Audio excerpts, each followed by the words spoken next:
All of his co-workers were gone. What could it mean?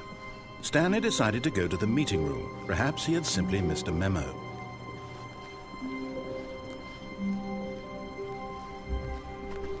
When Stanley came to a set of 2 open doors, he entered the door on his left.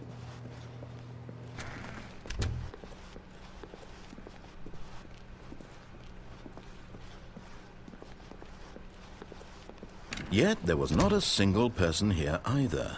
Feeling a wave of disbelief, Stanley decided to go up to his boss's office, hoping he might find an answer. Coming to a staircase, Stanley walked upstairs to his boss's office.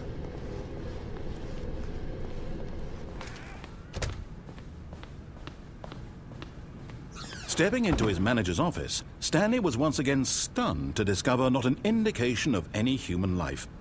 Shocked, unraveled, Stanley wondered in disbelief who orchestrated this. What dark secret was being held from him?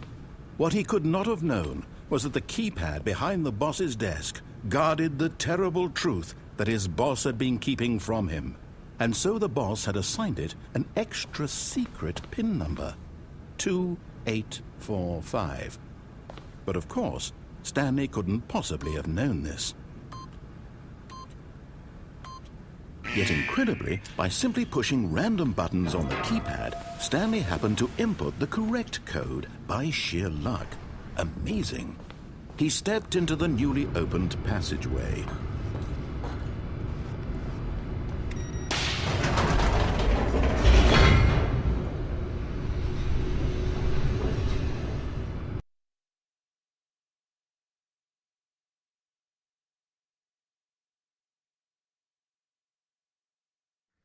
Descending deeper into the building, Stanley realized he felt a bit peculiar. It was a stirring of emotion in his chest, as though he felt more free to think for himself, to question the nature of his job. Why did he feel this now, when for years it had never occurred to him? This question would not go unanswered for long.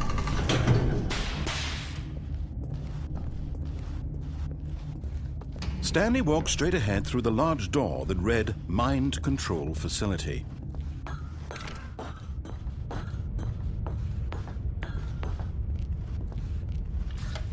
The lights rose on an enormous room packed with television screens. What horrible secret did this place hold? Stanley thought to himself. Did he have the strength to find out?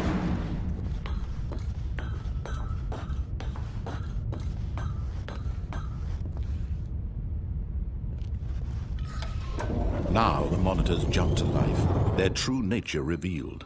Each bore the number of an employee in the building, Stanley's co-workers.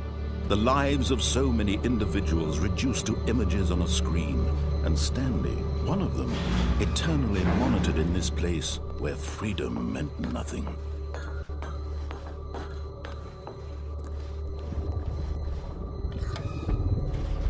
This mind control facility, it was too horrible to believe. It couldn't be true. Had Stanley really been under someone's control all this time? Was this the only reason he was happy with his boring job? That his emotions had been manipulated to accept it blindly? No, he refused to believe it. He couldn't accept it. His own life in someone else's control? Never! It was unthinkable. Wasn't it? Was it even possible? Had he truly spent his entire life utterly blind to the world? But here was the proof. The heart of the operation. Controls labeled with emotions. Happy, or sad, or content. Walking, eating, working. All of it monitored and commanded from this very place. And as the cold reality of his past began to sink in, Stanley decided that this machinery would never again exert its terrible power over another human life.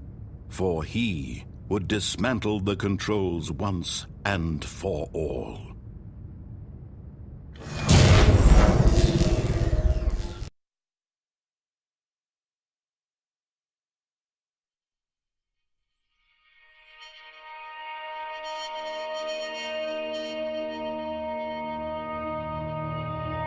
Blackness and a rising chill of uncertainty.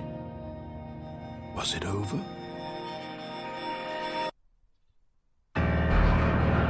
Yes! He had won! He had defeated the machine! Unshackled himself from someone else's command. Freedom was mere moments away. And yet, even as the immense door slowly opened, Stanley reflected on how many puzzles still lay unsolved. Where had his co-workers gone? How had he been freed from the machine's grasp? What other mysteries did this strange building hold? But as sunlight streamed into the chamber, he realized none of this mattered to him. For it was not knowledge or even power that he had been seeking, but happiness. Perhaps his goal had not been to understand, but to let go. No longer would anyone tell him where to go, what to do, or how to feel. Whatever life he lives, it will be his. And that was all he needed to know. It was perhaps the only thing worth knowing. Stanley stepped through the open door. Stanley felt the cool breeze upon his skin, the feeling of liberation, the immense possibility of the new path before him. This was exactly the way, right now, that things were meant to happen. And Stanley was happy.